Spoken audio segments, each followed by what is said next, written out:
que é o paracorpo do autodiscernimento. Agora, a lexicologia, os dicionários cerebrais ricos.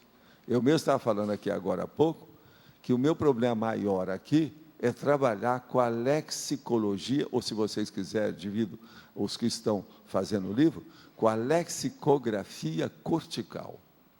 Então, veja, seus dois hemisférios cerebrais, vamos melhorar o dicionário sinonímico, o dicionário antonímico e o dicionário analógico de ideias afins.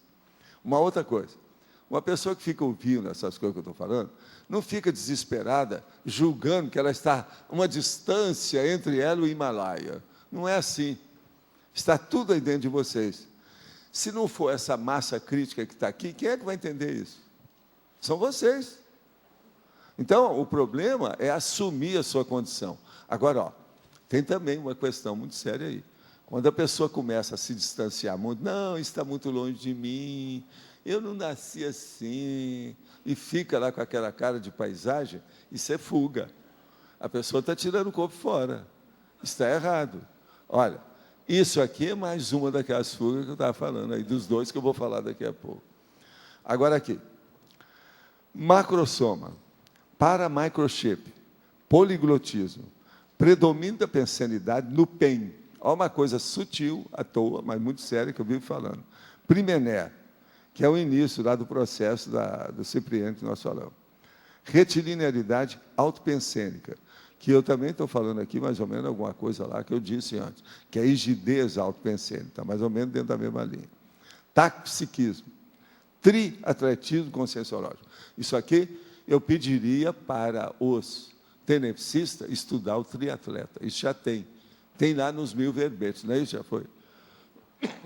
E agora, no fim, o universalismo. Então, essas 28 condições são muito importantes para nós. Agora, eu cito aqui na remissiologia 15 verbetes específicos que dizem respeito a esse processo dos extras da TENEP. E, no fim, eu digo, é sempre inteligente ao homem e à mulher intermissivistas executarem pesquisas autoconscienciométricas competentes a fim de identificar as condições extras favoráveis à TENEPS. Você, na condição de praticante da TENEPS, apresenta alguma condição extra na personalidade enriquecedora das práticas interassistenciais? De qual categoria? Quer dizer, o extra que você já vivenciou, ele está em qual linha de conhecimento ou de manifestação? Agora, eu quero dizer aí para a Rosa que esse é o 1064, ele tem 4 páginas, 45 logias e 5 máximas. Eu não sei se está 100% correto. Agora, ó, tem uma série aqui, exatamente de 5 que você pode aumentar. Estrangeirismos, a tecnologia, que falta um só, crescendos, antagonismo e a politicologia. São 5. Na verdade, isso pode ser levado para 10 máximas. Está muito compactado esse verbete com essa situação toda, que eu quis fazer uma síntese para todo mundo pensar. Muitos de vocês, às vezes, vão ler isso aqui e falam, não, eu já li isso aí, ok. Mas é bom tornar a ler, dentro do contexto que nós estamos falando aqui, o processo do extrapolacionismo. Que a coisa séria aqui é extra da TENEPS, é o extrapolacionismo. As pessoas, de modo geral, não têm noção disso, não. Tem a opção de tenepsista veterano que não leva isso aqui a sério. E o que nós queremos é frisar, é enfatizar, é chamar a atenção para essa realidade, no caso. De modo que eu peço a vocês para dar uma lida, aquilo que ficou obscuro, que não está muito claro, vocês falam. Agora, eu queria falar 2 coisas aqui para aproveitar, que é o seguinte, na ofiexologia, eu vou acrescentar aqui um tópico sobre os processos que ontem nós estávamos conversando aí, mas a intenção é boa da gente fazer isso. Então, observa só, anti-ofiexologia, aquilo que a pessoa faz que não vai ajudá-la a assumir uma ofiex pessoal. Há 2 perguntas pertinentes quanto à anti-ofiexologia, sem qualquer intenção de satisfação malévola, que é o Schadenfreude. ou de estigmatização doce e amarga, que é o sweet sour. Então, são dois pontos. Cobaia. Quem não se predispõe hoje à condição pedagógica de consim cobaia nos cursos de conscienciometria, será consim cobaia pós-dessomática amanhã? Essa é a minha pergunta. Viu, Flávia? Você está entendendo, né? 2, repetente. Quem não se predispõe hoje à condição pedagógica das provas gerais de conscienciologia ou da conscienciologia, será repetente do curso intermissivo pós-ressomático amanhã? Aí é para o Antônio, né? Lá, e o Loche, pois é, para o Antônio lá em cima.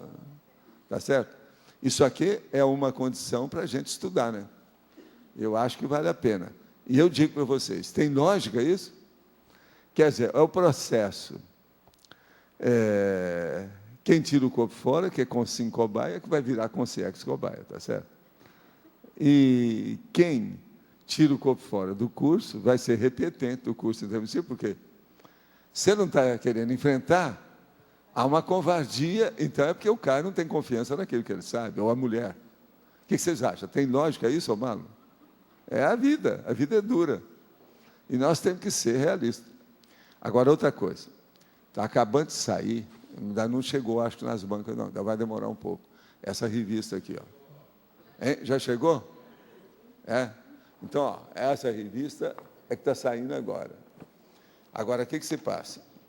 Aqui tem os primeiros artigos sobre conscienciologia, das páginas 44 a 50. Quem fez mais o trabalho foi a Sabrina Magalhães, que é a nossa voluntária. Não está aqui não, né? Que é a nossa voluntária e docente do Instituto aí, do IPC, lá de Curitiba. Agora, uma experiência em outra dimensão. Na ciência da conscienciologia e da projeciologia, o que vale é o autoconhecimento, o senso crítico e uma espécie de laboratório particular intransferível. E você pode duvidar de tudo. Por quê? Eles estão falando aqui, lá pelas tantas, por incrível que pareça, do princípio da descrença. Então, aquela minha reclamação, já daqui a pouco eu tenho que calar a boca, porque já apareceram 2 falando. Agora, tem aqui uma boa reportagem com o Nicoleles, logo no início, e tem também um tópico aqui sobre experiência da quase morte, aqui dentro da revista.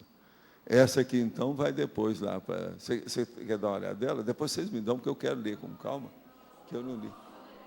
Hein? A revista é Psique, Ciência e Vida. Tem gente que gosta de falar psique. Antigamente era psique. Hoje é psique mesmo, não tem jeito. O português mesmo é psique. Agora, vale a pena ver nas bancas, isso aí tem. Está falando uma série de condições, está bem ilustrado. Tem ilustração que foi feita pela nossa turma mesmo. Está uma coisa para se pensar, não é de julgar fora. Por isso que a gente está enfatizando, não é isso? Agora, minha gente, de modo geral, a situação é essa. Vamos aos extras da TENEPS. Quem é que quer se habilitar, que venha para a arena. E vamos ver se nós entendemos bem isso aí. Professor, Tá certo? é aqui Sim. no C. É a C? C. Tá, eu estou indo. Espera aí que eu já vou.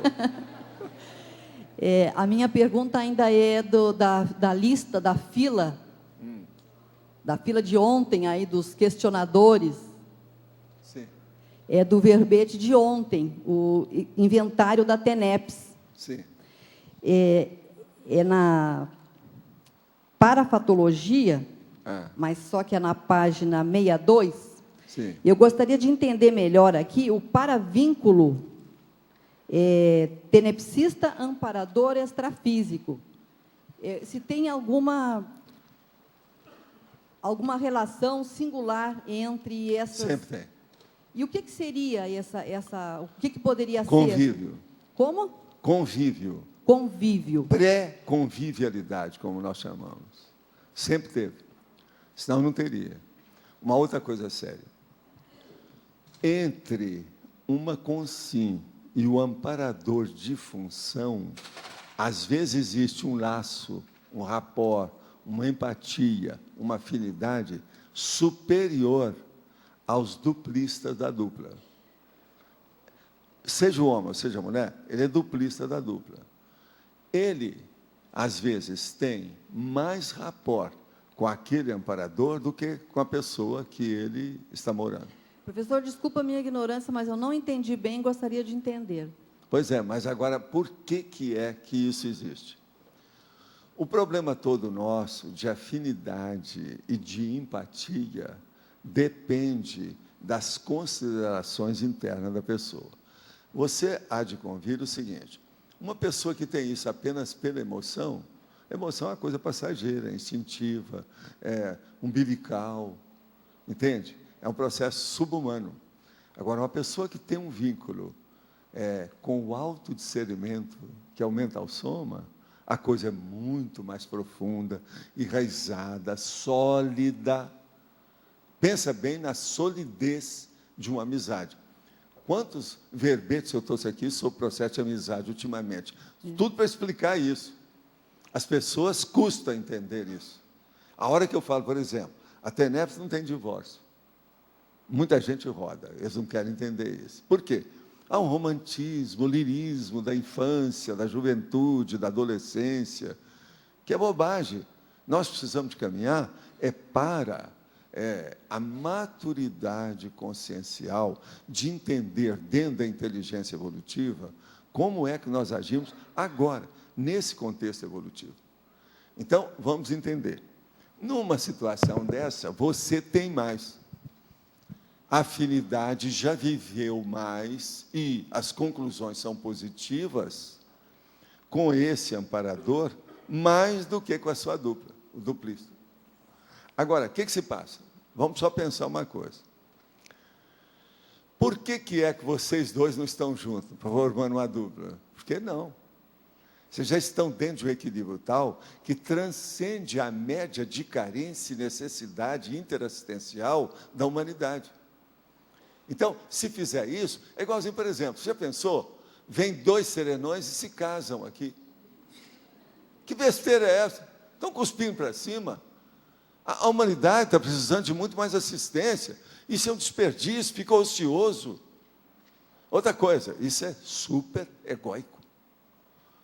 Você está entendendo, então? Na hora, então, que a pessoa começa a compreender, a ter maior compreensibilidade dessa inter-relação mental-soma, em vez de ser cardio-chakra, a coisa muda.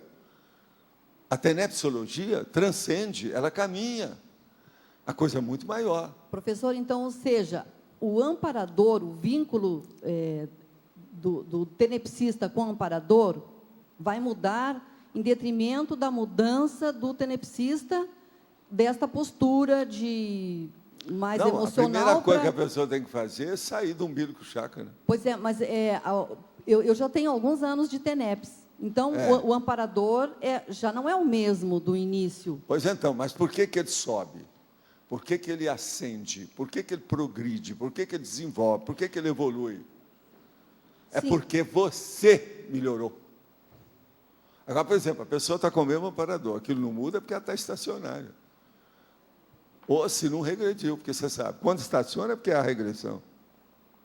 Agora, veja, essa naturalidade, ou se vocês quiserem, essa franqueza, essa sinceridade, esse realismo, nós precisamos ser assim. Isso é impactoterapia. A gente não está aqui para brincar com isso. Nós temos que encarar a seriedade da evolução. Não tem outro jeito. Não se brinca com a evolução. Ou a pessoa evolui, ou estaciona. Se estacionou, ela já regrediu. Agora, veja, isso é matemático, não tem jeito de fugir disso. E outra coisa, é indispensável, é insubstituível, é inarredável. Então, agora então, Janete, vamos pensar nessa condição do ponto de vista egóico ou do ponto de vista interassistencial mega fraterno. Você vai ver direitinho que a mega fraternidade praticamente exige isso. Agora, existe outra coisa.